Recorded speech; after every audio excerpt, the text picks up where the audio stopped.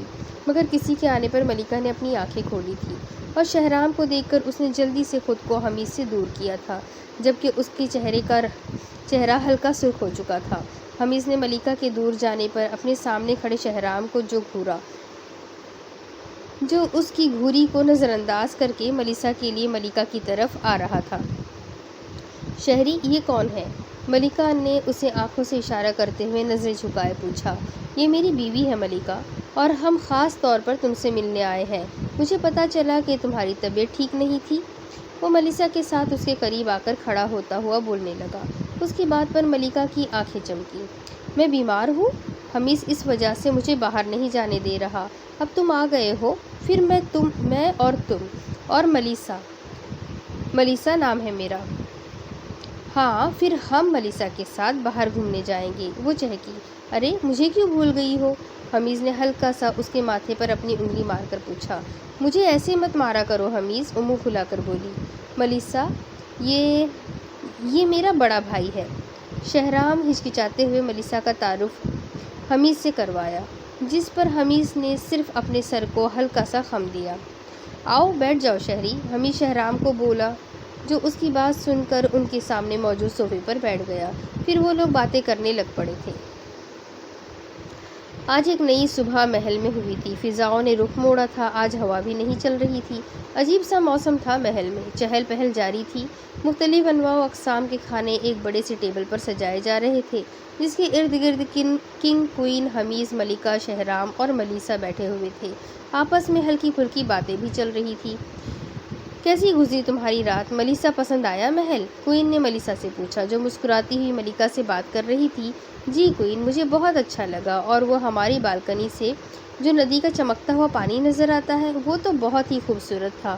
آج مجھے شہرام وہی دکھانے لے کر جائے گا۔ اور کنگ؟ ابھی ملیکا مزید بات کرتی کہ ایک شخص بھاگتا ہوا اندر آیا۔ سب اس شخص کی جانب متوجہ ہو گئے تھے، جو کنگ کا خاص آدمی تھا اور اس وقت ہانپتا ہوا کھڑا تھا۔ محل پر اندرونی حصے سے حملہ ہوا ہے۔ ایلن اپنے ساتھیوں سمیت محل کے اندر داخل ہو چکی ہے، اور وہ لوگ اسی طرف بڑھ رہے ہیں۔ اس نے تیزی سے کنگ کو آگاہ کیا۔ سب لوگ اس کی بات پر تیزی سے اپنی جگہ سے اٹھ کھڑے ہوئے۔ یہ کیا بکواس کر رہے ہو تم؟ اور کہاں ہے سارے سپاہی؟ کنگ، لگتا ہے کوئی غدار ہے ہمارے بیچ۔ رات کے کھانے کے بعد بہت سے سپاہیوں کی طبیعت خراب ہو چکی تھی، اسی وجہ سے آج پہرے پر سپاہی کم تھے۔ کنگ کی بات پر وہ تیزی سے جواب دینے لگا۔ دروازہ دھاڑ سے کھلنے کی آواز پر ملیسا کی بے ساختہ چیخ نکلی۔ ایلن اپنے ساتھیوں سمیت مسکراتے ہوئے ڈائننگ ہال میں داخل ہو رہی تھی۔ ملیکا کو حمیز نے تیزی سے اپنے پیچھے کیا تھا، جبکہ شہرام نے بھی ملیکا کو پیچھے کر کے خود آگے کھڑا ہو کر ایلن اور اس کے ساتھیوں سے لڑنے کے لیے تیار ہو گیا تھا۔ کیسے ہو بھائی؟ اس نے کنگ سے تنزیہ پوچھا۔ ارے واہ، آج تو بھائی پوری فیملی ہی اکٹھی ہو گئی ہے، خیریت ہے نا؟ ایلن کی زہر میں ڈوبی شیریں آواز سب کے کانوں میں پڑی تھی، اور تیزی سے اپنے ساتھیوں کو اشارہ کرتی وہ ان پر حملہ کرنے کے لیے آگے بڑھی تھی۔ ملیکا کو اپنے پیچھے کیے حمیز تیزی سے اپنے قریب آئے شخص کو مار رہا تھا، جبکہ شہرام کے ساتھ کھڑی ملیسا خود اپنا بچاؤ کرتی اس کے ساتھ ہی لڑ رہی تھی۔ اچانک سے ایک ویمپائر نے حمیز کے پیچھے سے ہوتے ہوئے زور سے چاقو ملیکا کو مارنا چاہا،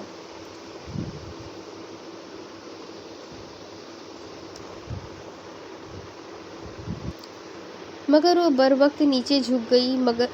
مگر خود کا بچاؤ کرتی وہ زور سے ٹیبل کے کنارے سے لگی تھی۔ اس کی ناک سے دوبارہ خون نکلنا شروع ہو چکا تھا، مگر اس بار اس نے تیزی سے اپنی ناک سے خون حمیز کے دیکھنے سے پہلے کیا تھا، جو اب دوبارہ اس کو اپنے ساتھ لگائے تیزی سے اپنے چاقو سے دوسرے ویمپائرز کو مار رہا تھا۔ ملیکا کی آنکھوں کے آگے اندھیرا چھانے لگا تھا۔ وہ جو حمیز کے سہارے کھڑی تھی، گھٹنوں کے بل زور سے زمین پر گری تھی، اور ایک زوردار چیخ اس کے حلق سے محل کی در و دیوار میں پہنچ گئی تھی۔ اس کو اپنے سارے جسم میں تکلیف اٹھتی ہوئی محسوس ہو رہی تھی۔ حمیز جھٹکے سے ملیکا کی طرف مڑا تھا، جبکہ باقی بھی اس کی جانب متوجہ ہو گئے تھے۔ پھر رات کی طرح ڈائننگ ہال میں موجود تمام روشنی کے ذرائع بند ہو گئے تھے، جبکہ روشنی صرف ڈائننگ ہال میں موجود ایک بڑی سی کھڑکی سے آ رہی تھی۔ حمیز تیزی سے ملکہ کی طرف بڑھنے لگا جب ایک تیز روشنی پھر اس سے نکلی تھی اور اس کی یاد کے مناظر دوبارہ کسی فلم کی طرح دھوئیں میں اڑتے ہوئے دکھائی دے رہے تھے۔ وہ چیختی ہوئی اپنے سر پر ہاتھ رکھے اپنی یادوں کو سب کے دیکھنے سے چھپانے کی کوشش کر رہی تھی اور وہ مزید تکلیف میں مبتلا ہو رہی تھی۔ حمیز نے ایلن کے ایک ساتھی کو آگے بڑھتے ہوئے ملکہ پر حملہ کرتے دیکھ جھٹکے سے اس کی گردن مروڑ دی تھی، جبکہ سب دوبارہ لڑنا شروع ہو چکے تھے۔ ایلن کنگ سے جبکہ ولیم شہرام سے لڑ رہا تھا، جبکہ کوئن اور ملیسا ایک ساتھ مقابلہ کر رہے تھے، جبکہ ملکہ کی یادیں اس کے ساتھ ہی چل رہی تھی اور سب لوگ لڑتے ہوئے ساتھ ساتھ ملکہ کی یادوں کے مناظر بھی صاف دیکھ سکتے تھے۔ ملکہ کی ایک اور تکلیف سے زوردار چیخ نکلی، پھر اس کے بعد ملکہ کی وہ یاد دکھائی دی تھی کہ کس طرح اسے ایلن کا ساتھی کھینچ کر لے جا رہا تھا اور جس میں ماریا کو ایلن کے ساتھی نے مارا تھا۔ حمیز جو ایک ویمپائر کو مار کر ابھی دوسرے پر حملہ کر رہا تھا، جب اس کو ملکہ کی یادوں کی پرچھائیاں دیکھی اور اسے لگا وہ اب دوبارہ کبھی ملکہ کا سامنا نہ کر پائے گا، اس کے دھیان بھٹکنے پر ایک ویمپائر نے اس پر حملہ کرنا چاہا، مگر اس بار ملکہ کی زوردار چیخ کے ساتھ مختلف چھریاں اور کانٹے کھانے کی میز سے ہوا میں اٹھے تھے اور وہاں موجود ہر انسان ایلن کے ساتھی کے دل کے اندر پیوست ہو گئے تھے۔ درد و تکلیف سے سب کی چیخیں نکلی تھی، مگر وہی چاقو ان کے دلوں سے نکل کر ان کی گردنیں جھٹکے میں کاٹ چکے تھے۔ ایلن کے سب ساتھی زمین بوس ہو چکے تھے، سوائے ولیم کے اور ایلن کے، جو دونوں اپنے آپ کو بمشکل بچا پائے تھے۔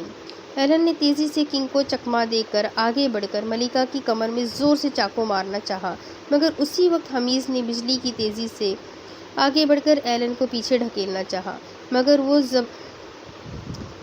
وہ زہر بھرا چاقو پھر بھی حمیز کے بازو میں پیوست ہو گیا تھا۔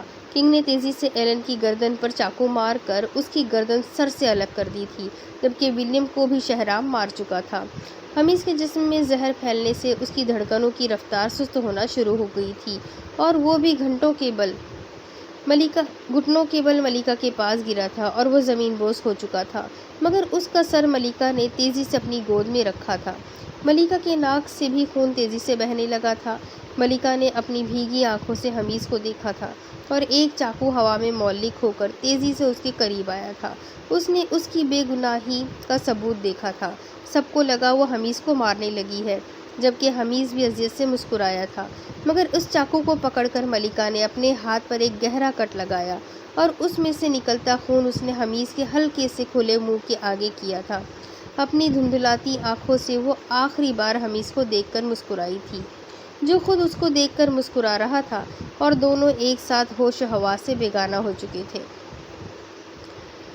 وہ ندی کے کنارے مسکراتی ہوئی چل رہی تھی۔ ندی کا چمکتا پانی اس کو بے حد بھا رہا تھا، جبکہ اس کی آنکھیں بالکل چمکتے ہوئے پانی کی طرح ہی چمک رہی تھی۔ کسی نے آ کر پیچھے سے اس کے گرد اپنا حصار باندھا۔ وہ مسکراتی ہوئی حمیز کا لمس محسوس کر کے اس کے سینے کے ساتھ سر ٹکا گئی تھی۔ کیسا محسوس کر رہی ہو؟ محبت سے اس کے سر کو چوم کر پوچھا گیا۔ آزاد، خوش اور چاہے جانے کا احساس محسوس کر کے میں خوشی سے پاگل ہونے کو ہوں، وہ کھل کر مسکراتی اپنے احساسات بتا رہی تھی۔ اس حادثے کے ایک ہفتے تک ملکہ بے ہوش رہی تھی، جبکہ حمیز کو 2 دن بعد ہی ہوش آ گیا تھا۔ ملکہ کے ہوش میں آنے پر کنگ اور کوئن دونوں نے ملکہ سے معافی مانگی تھی، جبکہ حمیز نے بھی اس سے معافی مانگتے ہوئے بس اتنا کہا تھا کہ صرف وہ ہی اس کی شہزادی بن سکتی ہے، ورنہ وہ کبھی شادی نہیں کرے گا، اور اب سے وہ آزاد ہے۔ تقریباً 1 ہفتے تک ملکہ حمیز سے دور شہرام اور ملکہ کے ساتھ شہر میں آزادی سے رہ کر آ چکی تھی، مگر وہ محل کی زندگی کی اتنی عادی ہو گئی تھی کہ وہ زیادہ دیر شہر رک نہ پائی اور اپنے اصل کی طرف لوٹ آئی، جبکہ ملکہ کے بغیر حمیز بھی پورا دن اداس ہی رہتا تھا۔ مگر جیسے ہی ملکہ واپس آئی، اسی رات کو حمیز نے اس سے شادی کی پیشکش کی، اور پھر وہ دونوں پہلے ہی وہ شادی کر چکے تھے۔ زندگی آسان ہو چکی تھی، اس کے لیے حمیز کو معاف کرنا آسان تھا، مگر پھر بھی اس نے اسے معاف کر دیا تھا۔ آج ایک بار پھر وہ ملکہ کی خواہش پر 10 سال پہلے کی طرح اسی ندی کے کنارے لایا تھا۔ وہ خود بھی 10 سال بعد ہی وہاں پر آیا تھا۔ جب وہ پہلے یہاں آئے تھے تو ان کا رشتہ صرف دوستی تک تھا، مگر اب وہ روح کے رشتے سے بن گئے تھے۔ اتنی جلدی پاگل مت ہونا یار، ورنہ میرا کیا ہوگا؟ پھر ایک نئی لڑکی ڈھونڈنی پڑے گی۔ وہ مسکراہٹ دبا کر اسے تنگ کرنے کے لیے بولنے لگا۔ آپ اس عشا کے پاس واپس چلے جائیے گا، وہ غصے سے منہ پھلا کر بولی۔ عشا کی غداری کا بھی انہیں پتہ چل گیا تھا، جس کی وجہ سے اسے ساری زندگی کے لیے زندان میں قید کرنے کی سزا سنا دی گئی تھی۔ ایسا مت بولا کرو، مذاق کر رہا تھا میں۔ وہ اس کا رخ اپنی طرف موڑ کر ماتھے پر اس کے اپنا لمس چھوڑنے لگا۔ میری بیوی کے علاوہ میں کسی کے پاس نہیں جاؤں گا، وہ اس کے دونوں گالوں کو محبت سے باری باری چوم کر بولا۔ مجھے صرف اپنی اس پیاری سی کیوٹ سی بیوی سے ہی محبت ہے، وہ اس کی تھوڑی پر اپنے لب رکھتا ہوا بولا۔ اب کی بار اس کے ہونٹوں کو نرمی سے اپنی گرفت میں لے چکا تھا۔ ملکہ نے اس کے گرد اپنی باہوں کا حصار قائم کر لیا تھا۔ مجھے اپنے اس غسیلے اور تھوڑے سے پاگل ویمپائر سے بے حد محبت ہے، وہ اس کے ہونٹوں کو اپنی گرفت سے آزاد کرتا اسے زور سے خود میں بھینچ کر بولا، جب ملکہ نے آسودگی سے اس کے گرد اپنا مضبوط حصار قائم کیا اور اپنی آنکھیں موند لی، جبکہ اس کا اظہار سن کر حمید کھل کر مسکرایا تھا۔ آخر اتنے سالوں بعد ان کی زندگی دوبارہ حسین ہو گئی تھی اور خوشیاں دوبارہ ان کے پاس لوٹ آئی تھی۔ ختم شد۔ تو یہ کہانی بھی یہیں ختم ہوتی ہے۔ امید کرتی ہوں آپ سب کو یہ کہانی ضرور پسند آئی ہوگی۔ ایک نئی کہانی کے ساتھ بہت جلد پھر ملیں گے، تب تک کے لیے چینل کو سبسکرائب کر لیں، بیل آئیکن کو ضرور دبا دیں، اور کہانیاں پسند آتی ہے تو اپنے کانٹیکٹس میں شیئر کرنا بالکل نہ بھولیں۔ بہت جلد پھر ملیں گے نئی کہانی کے ساتھ، تب تک کے لیے اللہ حافظ۔